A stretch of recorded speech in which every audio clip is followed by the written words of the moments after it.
Terima kasih Tok Speaker di atas ruang untuk turut berbahas Undang-Undang Keselamatan Sosial Seri Rumah 2022. Wanita, Tok Speaker, secara asasnya mengalami kemiskinan atau penyisihan daripada pelbagai dimensi jauh lebih tinggi berbanding lelaki secara purata. Jadi poin yang dibangkitkan oleh Jempol tadi walaupun we take note, tapi kalau lihat pada nisbah dan keperluan, memang kita pergi kepada aulawiyatnya.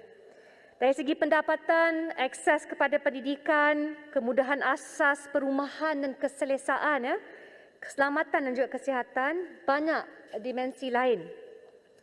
Justru saya sambut baik cadangan SKSSR menerusi Perkeso sudah tentu akan memberi pelbagai manfaat meliputi faedah hilang upaya kita dengar tadi disenaraikan buat suri rumah. Ia memastikan insya-Allah mereka dapat perlindungan daripada sebarang kejutan walaupun ada beberapa masalah dari segi pelaksanaan.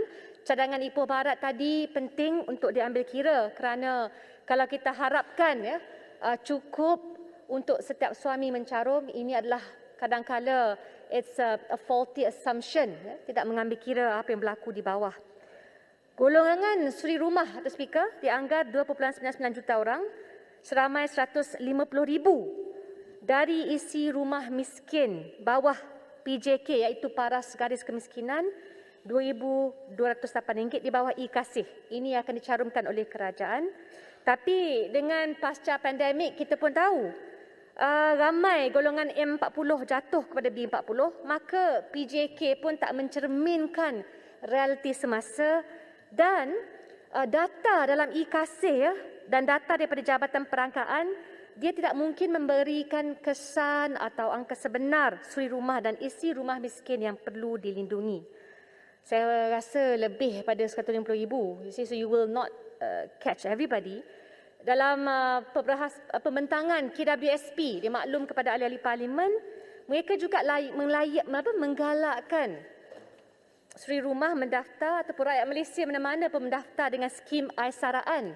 Malangnya aisaraan pun syarat dia kena pastikan kita boleh daftarkan bagi mereka yang layak dan kita perlu daftarkan dalam data e-Kasih. Jadi the social charter yang Ipoh Barat sebutkan, ini maksud e-Kasih dia tidak menyeluruh.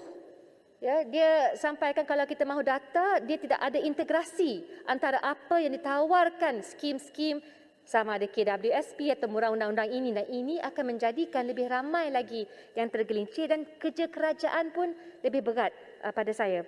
Datuk Speaker, kajian UNICEF maupun kajian kemiskinan pelbagai dimensi Permatang Pauh menyimpulkan ketua isi rumah wanita jauh lebih memerlukan bantuan berbanding isi rumah biasa.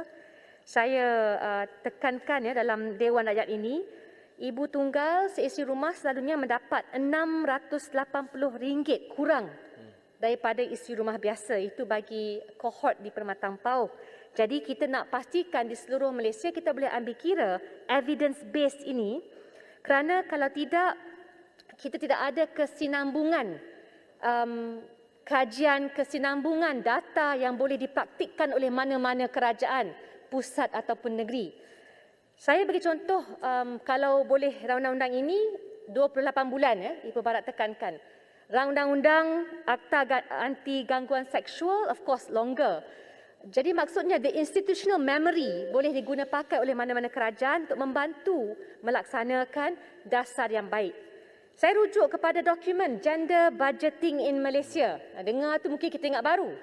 Tahun berapa, Datuk Speaker? Tahun 2005.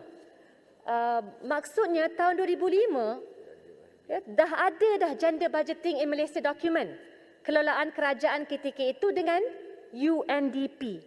Tapi sehingga ke hari ini undang-undang ini permulaan yang baik tapi dia tidak menggunakan lensa ataupun pendekatan gender dalam pelaksanaan ataupun penurunan belanjawan. Kenapa ini penting?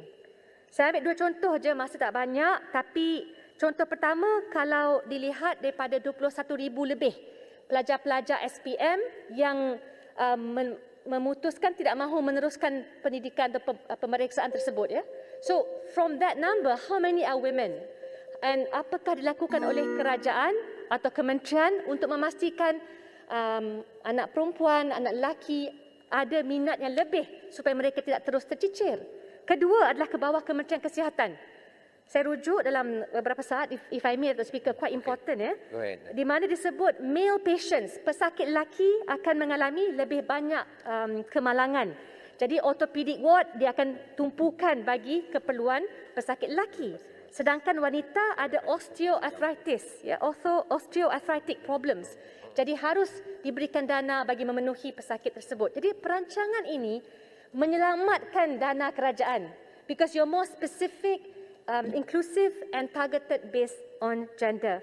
Maka akhir kata skim SKSSR ini ia meliputi caruman daripada kerajaan juga secara sukarela. Langkah pertama yang progresif, tetapi akhirnya kita perlukan liputan perlindungan yang lebih universal untuk memastikan tidak ada sesiapa yang tergelincir. Dan saya akhiri, I hope that the government will take a look into implementing a social charter sebagaimana disebut oleh YB daripada Ipoh Barat. This is only the beginning, not the beginning of the end. Terima kasih, Dr. Speaker.